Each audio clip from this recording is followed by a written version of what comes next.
7월 첫 주일 예배드리기 위해서 참석하신 모든 성도들과 유튜브를 통해서 산부 예배에 참여하는 모든 성도들에게 하나님께서 복 주시고 지켜주시고 은혜와 평강 주시기를 주님의 이름으로 축원합니다. 유대 나라의 율법사는 대부분이 바리새인들이었습니다. 이들은 성경을 다 외웠습니다. 이들은 다 외우고 늘 성경을 연구하고 말씀을 해석하고 정의를 내리는 이런 일들을 했습니다. 율법사들은 대부분 사내들인 공회의원이었는데 사법권과 행정권을 가지고 있었고 사회적으로 최고위층에 속하는 그런 사람들이었습니다. 율법사는 유대 사회에서 제일 유식한 사람들이었습니다. 누구든지 율법사 앞에서 아는 체하거나 잘난 체 할 수 없을 만큼 지식으로 굉장히 풍성한 사람들이었습니다. 이들은 지식의 우월성뿐만 아니고 종교적인 우월성을 가지고 신분의 우월성을 가진 자들이었습니다. 교만으로 가득 찬 그런 사람이었기 때문에 예수님께서 이 사람들이 외식하는 사람이라고 굉장히 질타를 했습니다. 그런 율법사의 눈으로 예수님을 보았을 때 예수님은 나사렛 산골에서 율법 학교도 못 다닌 무식한 촌사람으로 보았습니다. 그런데 선지자 노릇 한다고 한답시고 대중들을 모아놓고 가르치고 돌아다니는 모습을 보니까 정말 이는 볼 수가 없는 그런 형편이었습니다. 그래서 좀 이 사람에게 망신을 줘야 되겠다. 그래가지고 신앙의 가장 중요한 주제인 영생의 문제를 가지고 예수님을 질문했는데 오늘 성경에는 예수님을 시험했다 그랬습니다. 선생님, 내가 무엇을 하여야 영생을 얻겠습니까? 그리스도인의 최대의 관심은 영생인 줄 믿으시기를 바랍니다. 공감복음에서도 영생에 관한 말씀을 많이 했습니다. 심지어 손이 범죄하면 잘라버리고 영생에 들어가라. 눈이 범죄하면 빼버리고라도 영생에 들어가야 되지 지옥에 들어가면 안 된다. 이렇게 영생을 강조했습니다. 요한복음에는 영생에 대한 교훈이 20번이나 나온다고요. 하나님께서 독생자를 이 땅에 주신 이유는 멸망하지 아니하고 영생을 얻게 하기 위해서 독생자를 주었다고 했습니다. 아들을 믿는 자에게는 영생이 있고 아들에게 순종하는 자에게도 영생이 있다고 했습니다. 예수님이 주는 물은 영생하도록 그 마음에서 솟아나는 샘물이 되리라고 이야기했습니다. 예수님의 말씀을 듣고 그 보내신 자 하나님을 믿는 자는 영생을 얻었고 심판에 이르지 아니하는 사망에서 생명으로 옮겼다고 이야기했습니다. 너희가 성경에서 영생을 얻을 줄 알고 성경을 상고하고 있지만은 이 성경은 곧 내게 대해서 증언하는 것이라고 이야기했습니다. 썩을 양식을 위해서 수고하지 말고 영생하도록 있는 양식을 위해서 일하라고 이야기했습니다. 아버지에 대해서는 아들을 보고 믿는 자마다 영생을 얻는 것이라고 했습니다. 믿는 자는 영생을 가졌다고 했습니다. 하늘로부터 오는 떡을 먹으면 영생하리라고 했습니다. 내 살과 내 피를 마시고 먹는 자는 영생을 가졌다고 이야기했습니다. 시몬 베드로는 영생의 말씀이 주께 있사오니 우리가 누게로 가겠느냐고 그렇게 고백을 했습니다. 예수님은 내가 그들에게 영생을 준다고 했습니다. 영생은 곧 유일하신 참 하나님과 그 아들 그가 보내신 자 예수 그리스도를 믿는 것이 아는 것이라고 이야기했습니다. 이처럼 예수님이 이 땅에 오신 목적이 바로 영생을 주시기 위해서 오셨습니다. 그런데 이 율법사가 내가 무엇을 하여야 영생을 얻으리까 하고 물었습니다. 영생은 무엇을 해야 얻는 것이 아닙니다. 이 질문 자체가 지금 잘못되었습니다. 바른 질문은 어떤 질문이겠습니까? 내가 어떻게 하면 어떤 사람이 되면 내가 영생을 얻겠습니까? 그렇게 물어야 이게 참된 물음입니다. 그러면 예수님께서 뭐라고 이야기했겠습니까? 나를 믿어라. 그리하면 영생을 얻을 것이다. 그렇게 대답했을 것인데 내가 무엇을 해야 영생을 얻겠습니까? 이 율법사는 뭐 하는 데 있어서는 율법을 지키는 데 있어서는 자신이 있었습니다. 그래서 내가 무엇을 하면 영생을 얻겠습니까? 그래서 네 한번 해봐라. 그래가지고 내게 있는 것을 다 팔아서 가난한 사람에게 주고 나를 쫓아라. 그러니까 그 사람은 물질이 많은 사람이라 슬픈 기색을 띠고 주님을 떠나갔다고 이야기했습니다. 영생의 문제는 우리 신앙의 최대의 관심사이고 가장 중요한 주제인 줄 믿으시기를 바랍니다. 예수님이 이 땅에 오신 목적도 영생 주시기 위해서 우리가 예수님을 믿는 목적도 영생을 얻기 위하여서, 성경이 기록된 목적도 영생을 얻게 하기 위하여서, 우리가 예수 믿는 것은 영생의 문제 해결하기 위해서 예수 믿는 것임을 믿으시기를 바랍니다. 그런데 여러분들은 정말 영생을 얻었습니까? 요한복음 5장 24절에 보면 내가 진실로 진실로 내게 이르노니 내 말을 듣고 나 보내신 이를 믿는 자는 영생을 얻었고 심판에 이르지 아니하나니 사망에서 생명으로 옮겼다고 이야기했습니다. 오늘 저 말씀을 가만히 자세히 보세요. 내가 진실로 진실로 내게 이르노니 내 말을 듣고, 예수님 말씀을 듣고 나 보내신 이가 누굽니까? 하나님이죠. 하나님을 믿는 자는 뭘 얻었고요? 영생을 얻었고, 어디에 이르지 않는다고요? 심판에 이르지 아니하나니, 어디에서 어디로 옮겼다고요? 사망에서 생명으로 옮겼느니라. 오늘 이런 말씀처럼 내가 예수님의 말씀을 잘 듣고 나를 보내신 하나님을 믿어서 나는 영생 얻었다고 그렇게 확신되어지십니까? 예수님 바로 믿어서 영생에 대한 확신을 가질 수 있기를 바랍니다. 요한 1서도 보면 내가 이것을 기록한 것은 너희로 하여금 영생이 있음을 알게 하기 위하여서 이 성경을 기록했다고 이야기하고 있습니다. 영생은 내가 얻었는가 안 얻었는가 알 수 있습니다. 이 영생 얻은 사실을 확인하고 살아가는 성도들 되시기를 바랍니다. 율법사가 무엇을 해야 영생을 얻겠습니까? 그렇게 물으니까 예수님께서 되묻습니다. 율법에 뭐라고 기록되어 있느냐? 그러니 율법사가 내 마음을 다하고 내 목숨을 다하고 내 힘을 다하고 내 뜻을 다하여 주 너희 하나님을 사랑하고 또 내 이웃을 내 몸과 같이 사랑하라고 했습니다. 예수님께서 보니까 이 율법의 핵심을 아주 잘 이렇게 지적을 했습니다. 하나님을 사랑하고 이웃을 사랑하는 이 율법의 핵심을 잘 끄집어내었습니다. 그래서 네 대답이 참 옳도다. 이를 행하라. 이를 행하는 것이 뭡니까? 네가 하나님을 사랑하고 이웃을 사랑하라. 그리하면 살 것이다. 네가 원하는 영생을 얻게 될 것이다. 그렇게 말씀했습니다. 그러니까 이 율법사가 자기를 좀 더 돋보이게 하려고 그러면 내 이웃이 누굽니까? 하고 묻습니다. 유대인들의 이웃은 유대 사람입니다. 다른 이방 사람이 아닙니다. 자기들만이 자기의 이웃이지 이방인들, 사마리아 사람들, 이 사람들은 사람으로 취급을 하지 않았습니다. 그런데 내 이웃이 누굽니까? 그렇게 물었습니다. 그때 예수님께서 그 유명한 선한 사마리아 사람의 비유를 이야기했습니다. 어떤 사람이 예루살렘에서 여리고로 내려가다가 강도를 만났다. 지금도 보면 예루살렘에서 여리고로 내려가는 그 길이 아주 이 광야입니다, 광야. 그런데 그 내려오는 길을 따라서 이제 물이 조금 흐르는가, 거기에 숲이 이렇게 간간히 지금 있습니다. 그리고 예루살렘은 한 800m의 고지예요.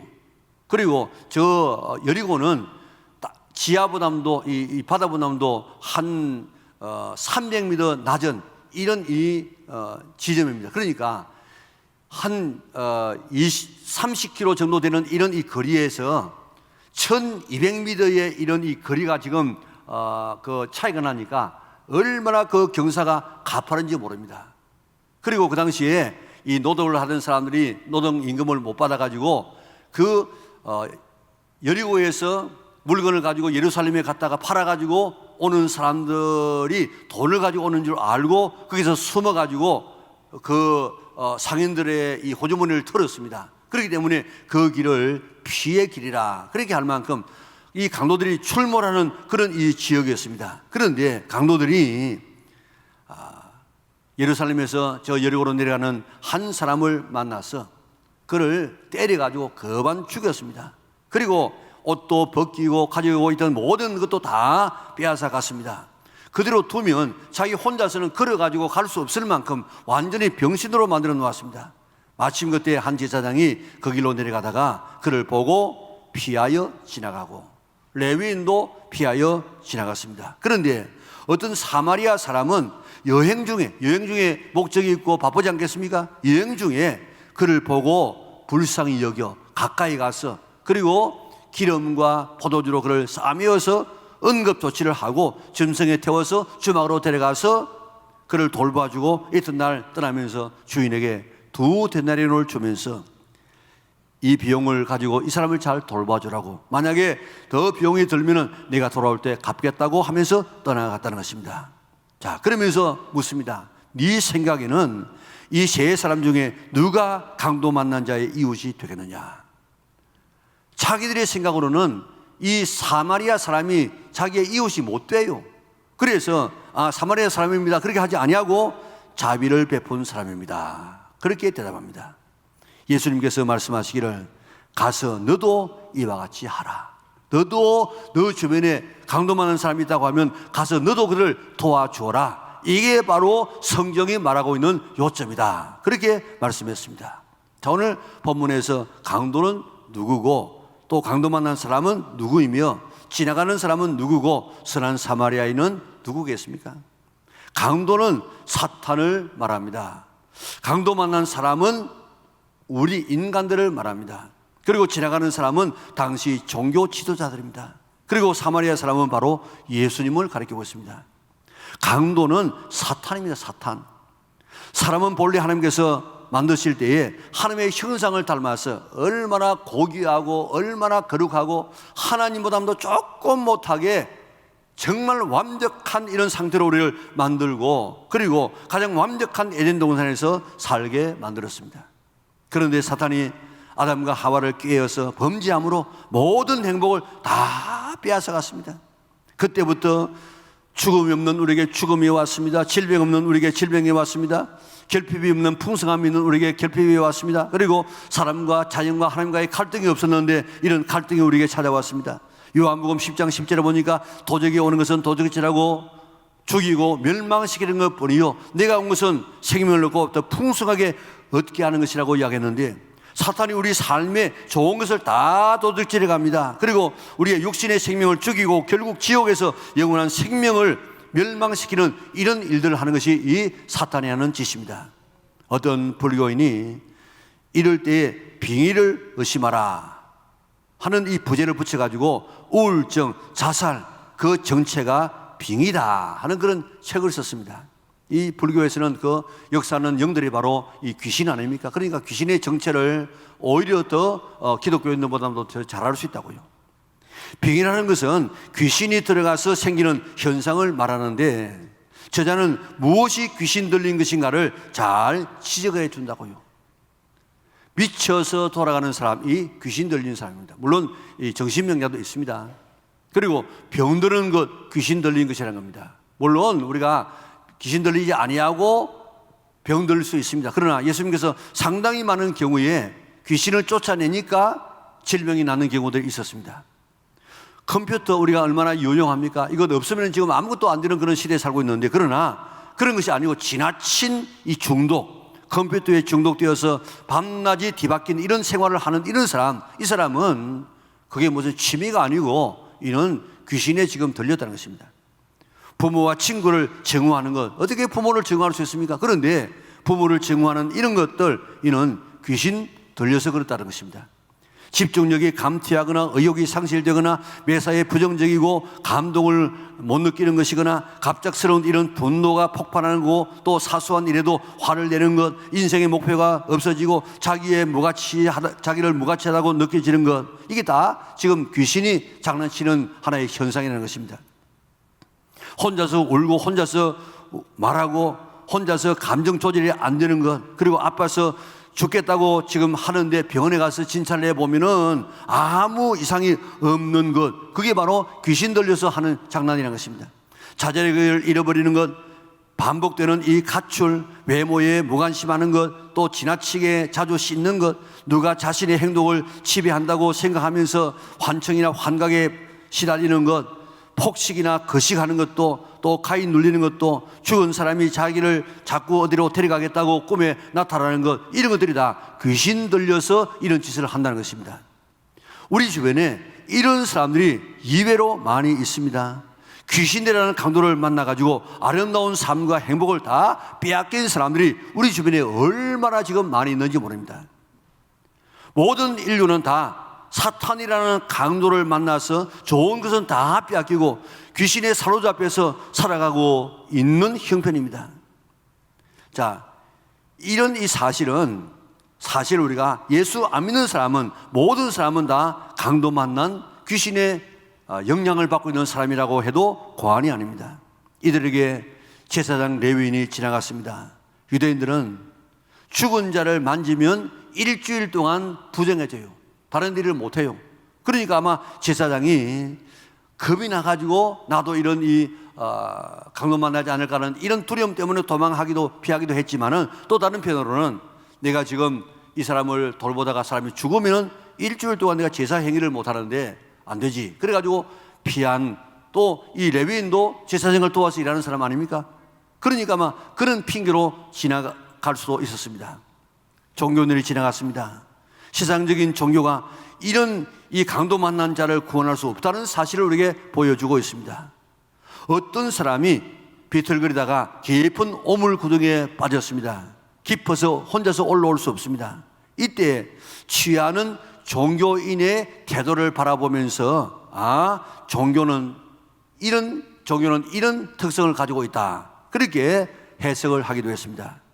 그때 그곳을 공자님이 지나가면서 평소에 바른 길 가라고 하지 않느냐, 중앙을 걸어가라고 하지 않느냐, 조심하면서 걸어가라고 하지 않느냐, 그런데 이렇게 네가 조심하지 않다가 빠진 것은 자네가 잘못해서 그런데, 그런 당연히 자네가 지금 이 어려움을 당해야 되네.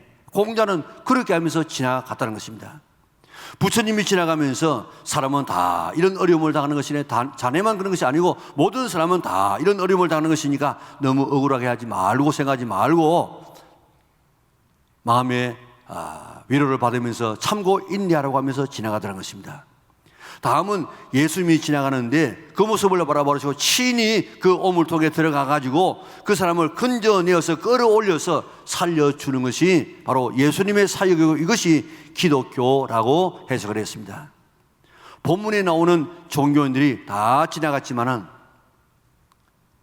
오늘 본문에 나와 있는 이런 이 사람들 보면 다 보고 불쌍히 여기지 않고 지나갔습니다. 그러나 오늘 본문에 나와 있는 이 사마리아 사람은 보고 불쌍히 여기고 가까이 가서 기름과 포도주로 싸매 주고, 그리고 자기의 짐승에 태워가지고 주막에 데리고 와서 돌봐주고 또 보비를 더 주면서 떠나갔다는 것입니다. 이 사마리아 사람이 바로 예수님이고 예수님이 하신 사역입니다. 강도 만난 자를 구원해 줄 종교가 없습니다. 다 지나갑니다. 모든 세상의 종교는 그 강도 만난 자를 구원하지 아니하고 어쩌다가 이렇게 되었나, 조심하지, 그리고 다 이런 어려움을 당하는 것이네, 이렇게 그저 말만 하고 다 지나갔습니다. 그래서 예수님이 이 사실을 보시고 불쌍히 여기는 마음이 일어나서 가까이 왔다고. 가까이, 하나님이신 예수님이 하나님됨을 포기하고 사람 되어서 우리에게 가까이 왔는데 얼마나 가까이 왔습니까? 이 세상에까지 오셨다 이 말입니다. 기름과 포도주를 상처에 부어서 치료해 주었던 것처럼 예수님은 십자가에서 자기의 기름을 짜듯이 기도하시고 포도주와 같은 피를 흘려가지고 우리를 상처를 치료해 주는 그런 주님이십니다. 그리고 주막되는 교회로 데려와서 치료해 주었습니다.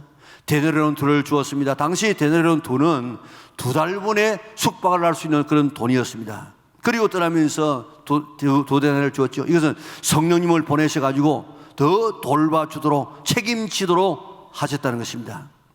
강도 만난 자를 치료해 주신 사마리아인은 바로 예수님이십니다. 우리 모두 사탄이라는 강도 만나서 영생과 건강과 풍요와 화목과 온갖 좋은 것을 다 빼앗겼습니다. 그대로 두면 죽을 수밖에 없습니다. 이 세상에 어떤 종교도 어떤 사람도 우리를 그 강도 만난 장소에서 건져낼 수가 없었지만은, 회복시킬 수가 없었는데, 하나님이신 예수님이 우리를 불쌍히 여기시고 십자가에서 죽으심이라는 엄청난 대가를 지불하시고 핏값으로 사신 교회로 데리고 와서 돌봐주시고 성령님을 보내주셔서 계속 돌봐주어서 우리가 잃어버리던 모든 건강, 모든 축복, 모든 이 지위를 다 영생을 얻게 하시는 것이 바로 이 성령님의 사역이라고 말씀하고 있습니다. 그 예수님께서 말씀하시기를 내가 너희에게 했던 것처럼 너도 내 주변에 강도 만나서 쓰러져 있는, 죽어가고 있는 이런 형제들에게 그렇게 하라, 그렇게 말씀했습니다. 오늘 본문의 핵심이 바로 여기에 있습니다. 하나님이 우리를 사랑하신 것처럼 우리도 하나님을 사랑하고 이웃을 사랑해서 긍휼을 베푸는 것이 율법의 핵심이고 모든 말씀의 요점이라는 것입니다. 지난주에 우리가 생각해 보았던 것처럼 하나님이 우리를 용서해 주었기 때문에 하나님의 그 엄청난 용서를 받은 우리는 오늘 우리 주변에 있는 이런 용서 못할 사람까지라도 용서하면서 살아야 이게 마땅한 삶이라고 이야기해 주었습니다. 그렇지 아니하면은 내가 용서하지 않겠다고 이야기했습니다. 마찬가지로 오늘 이 본문에도 하나님이, 예수님이 우리를 불쌍히 여기셔서 이런 엄청난 대가를 지불하시고 우리를 긍휼히 여겨 주었다고 하면, 그래서 우리가 살았다고 하면 우리도 다시 우리 주변에 있는 긍휼이 필요한 사람을 긍휼히 여기는 이것이 바로 율법이요 선지자요 성경이요 모든 하나님의 관심이다, 명령이다, 그렇게 말씀하고 있는 것입니다. 우리 주변에 사탄이라는 강도 만나서 죽어가고 있는, 멸망으로 끌려가고 있는 사람들이 얼마나 지금 많습니까?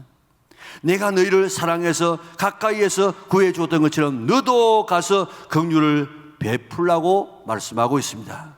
그런데 사람들은 강도 만난 자에게 대한 관심이 별로 없어요. 또 일부러 관여하지 않으려고 합니다. 우리는 이웃을 돕다가 어려움을 당하는 이런 경우를 많이 경험합니다. 교통사고 났을 때 절대로 자기 차에 태워가지고 병원에 싣고 가면 안 된다는 그런 이 묵약이 있습니다. 그러면 자기가 교통사고 낸 사람으로 몰릴 수 있다는 것입니다. 실제로 어떤 목사님은 자기 정말 순수한 마음으로 교통사고 만나서 죽어가고 있는 사람을 자기 차에 태워가지고 갔습니다. 나중에는 그가 자기가 교통사고 낸 사람으로 몰려가지고 그 모든 이 형량을 다 채웠습니다. 또 어떤 한 목사님도 그렇게 당했는데 결국 그는 증명해가지고 그 어려움에서 풀려나서 참 남 돕는 것도 참 쉽지 않다, 그렇게 고백하는 목사님을 보았습니다. 그러니까 가까이 가지 않으려고 할 때가 많아요. 뉴욕의 128인 사건이라는 유명한 사건이 있는데 한 여인이 이 주택가에서 폭행을 당하게 되어졌습니다. 이 여인이 소리를 질렀습니다. 많은 사람이 그 소리를 듣고 그 소리를 안 들으려고 창문을 닫아버렸다는 것입니다. 마지막에 막 비명을 지르고 이제 죽게 되어지는데 그때 너무 큰 소리를 치니까 그 문을 닫아둔 사람들이 다 불을 꺼버렸다는 것입니다. 그 여인이 세상을 떠난 뒤에 경찰서에서 조사를 해보니까 비명 소리를 듣고 창문을 닫고 불을 꺼버리고 못 본 채 한 사람이 128사람이나 되었다는 것입니다. 우리도 누군가가 폭행을 당하면 내가 막아 서다가 곤욕을 치를까 하는 이 염려 때문에 우리가 나서지 않을 때가 많습니다. 그러나 예수님은 이 모든 어려움을 감수하고 긍휼히 여기고 자비를 베풀라고 말씀했습니다. 너도 내가 한 것 같이 너도 가서 하라. 이것이 율법이고 선지자고 이것이 바로 성경이다. 내가 가르치는 모든 핵심의 전부라고 명령해 주었습니다.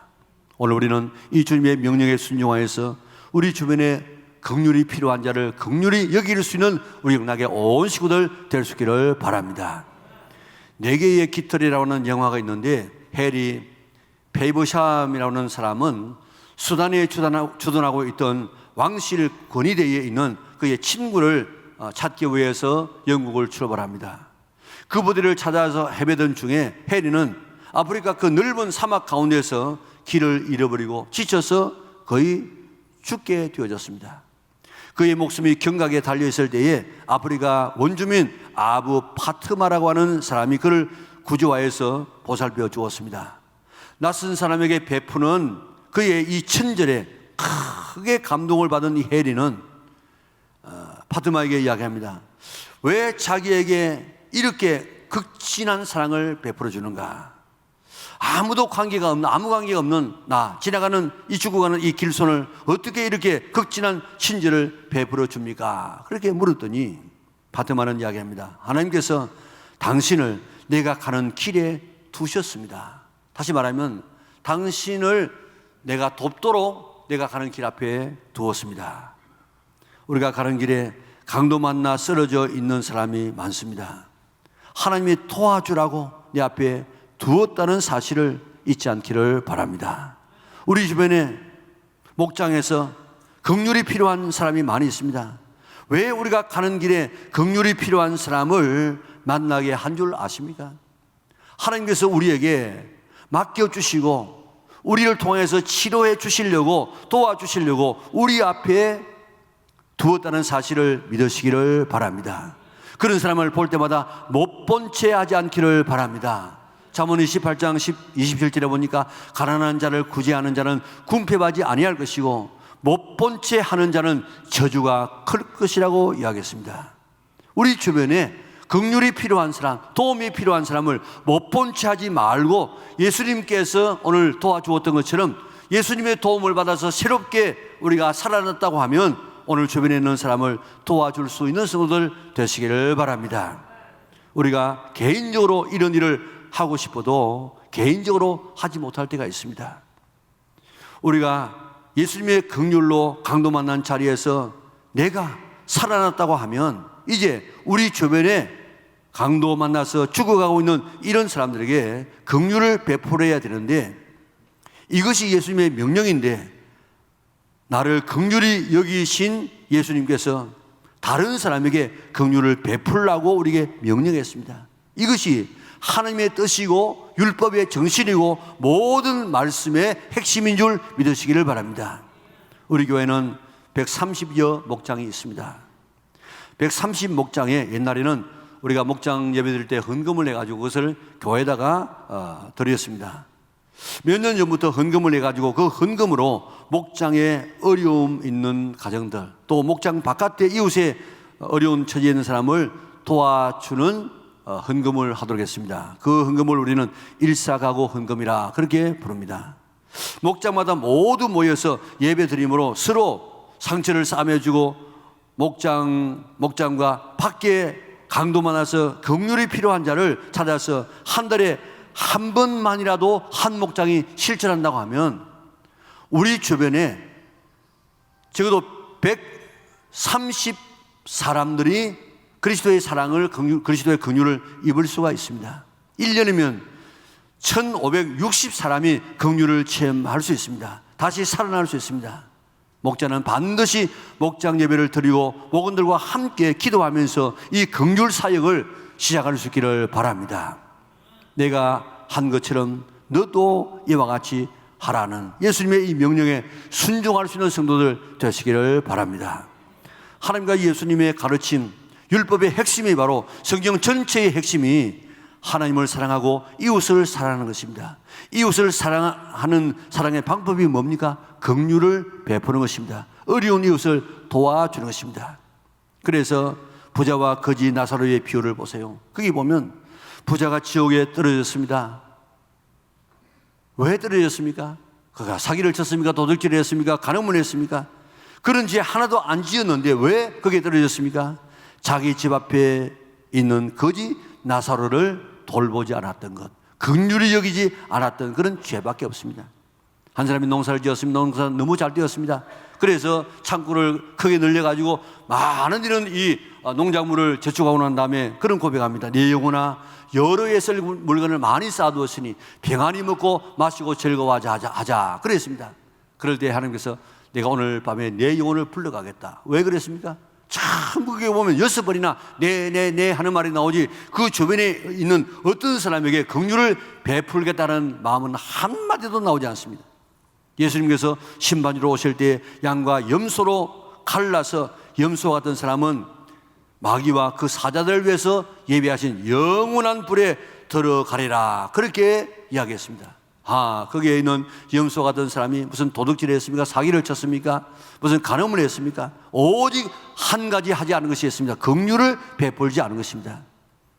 줄인 자를 먹이지 아니하고 가란 자를 마시게 하지 아니하고 나간 이를 대접하지 아니하고 그리고 걸벗은 자를 입히지 아니하고 병든 자를 찾아보지 아니하고 저 옥에 갇힌 자를 돌보지 않았던 이것밖에 없었습니다. 긍휼을 베풀지 않았던 이 죄밖에 없었는데 이것이 율법의 핵심인데 이것을 하지 않았을 때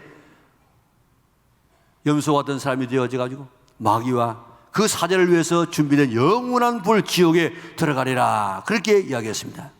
예수님 바로 믿어서 영생을 얻을 수 있기를 바랍니다. 하나님을 사랑하고 사람을 사랑하여서 어떤 처지에 있는 자를 긍휼히 여기셔서 율법과 하나님의 말씀을 그대로 실천하는 우리 영락의 온 성도들 될 수 있기를 바랍니다.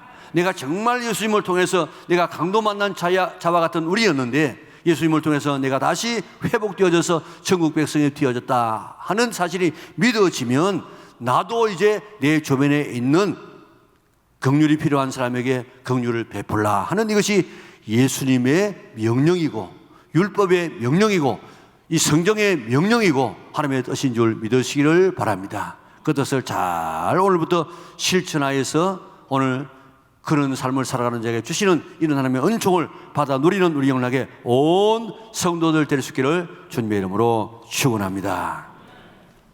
내가 너희에게 전한 것은 주께 받은 것이니 곧 주 예수께서 잡히시던 밤에 떡을 가지사 축사하시고 떼어 이르시되 이것은 너희를 위하는 내 몸이니 이것을 행하여 나를 기념하라 하시고 19회 또한 그와 같이 잔을 가지시고 이르시되 이 잔은 내 피로 세운 새 언약이니 이것을 행하여 마실 때마다 나를 기념하라 하셨으니 너희가 이 떡을 먹으며 이 잔을 마실 때마다 주의 죽으심을 그가 오실 때까지 전하는 것이니라. 그러므로 누구든지 주의 떡이나 잔을 합당하지 않게 먹고 마시는 자는 주의 몸과 피에 대하여 죄를 짓는 것이니라. 사람이 자기를 살피고 그 후에야 이 떡을 먹고 이 잔을 마실지니 주의 몸을 분별하지 못하고 먹고 마시는 자는 자기의 죄를 먹고 마시는 것이니라. 예수님께서 십자가 지시기 바로 전날 밤에 제자를 불러 모으시고 떡을 떼어 주시면서 이것은 너희를 위한 내 몸이다. 잔을 주시면서 이것은 너희를 위해서 주는 내 피다. 이것을 먹고 마실 때마다 나를 기념하라. 뭘 기념하라는 것입니까? 내가 너희의 죄 사함을 위해서 내가 너희를 천국 보내기 위하여서 십자가에서 대신 죽어주심으로 너희의 모든 죄를 사하고 하나님의 자녀로 삼하고 천국 백성으로 삼아 주었다는 이 사실을 이 성찬식을 행할 때마다 기념하라 그랬습니다. 오늘 우리가 예수님의 명령을 따라서 우리가 이 떡과 잔을 우리가 먹게 될 것인데 이거 먹을 때마다 단순히 시장에서 먹을 수 있는 그런 떡과 잔이 아니고 이 떡은 예수님께서 나 같은 죄인을 위해서 찢어주신 십자가에서 찢어주신 예수님의 살을 기념하는 것이구나. 이 잔은 예수님께서 나 때문에 날 대신해서 십자가에서 죽으신 그 죽음의 피를 대신하는 것이구나 하는 믿음을 가지고 오늘 이 떡과 잔을 들 수 있기를 바랍니다. 우리는 너무 십자가를 많이 이야기 들어서 그저 나를 위해서 죽었다 하는 이 사실을 듣고도 마음이 감동되지 않는 굳은 마음 되지 말고 성령께서 나를 깨워주셔서 주님 나를 위해서 이렇게 피를 흘려주시고 이렇게 살을 찢어주셨습니까 하고 우리가 주님의 그 사랑에 감사할 수 있는 유카리스트 할 수 있는 성도들 되시기를 바랍니다. 그리고 오늘 이 떡과 잔이 우리 속에 들어와 가지고 우리가 하나가 되는 것 아닙니까? 우리의 살이 되고 우리가 피가 되지 않습니까? 오늘 이 떡을 먹고 이 잔을 마시지 아니하면 너에게 영생이 없다고 이야기했습니다. 오늘 예수님을 우리 마음속에 먹는 것입니다. 받아들인 것입니다. 그래서 주님과 하나가 되는 신비한 경험을 하는 것이 바로 이 성찬입니다. 천주교에서는 지금은 이런 조그만 설교도 있지만 예전에는 아무것도 없었어요.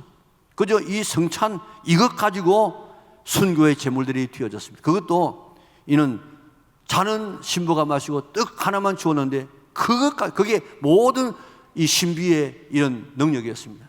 오늘 우리가 이 떡과 잔을 먹을 때마다 주님이 내 속에 지금 들어오시는구나, 나와 하나가 되는구나 하는 이 신비한 경험을 가지고 나도 주님을 위해서 이 몸을 드려야 하지 않은 이런 이 세크라멘트 우리 충성을 맹세하는 우리 성도들 되어졌어. 오늘 이번에 정말 예수님께서 나를 위해서 이렇게 살을 찢어주고 피를 흘려주었다는 이 사실을 확실히 우리가 믿음으로 이제부터 보일의 능력으로 살아갈 수 있는 우리 일어나게 온 성도들 될 수 있기를 바랍니다.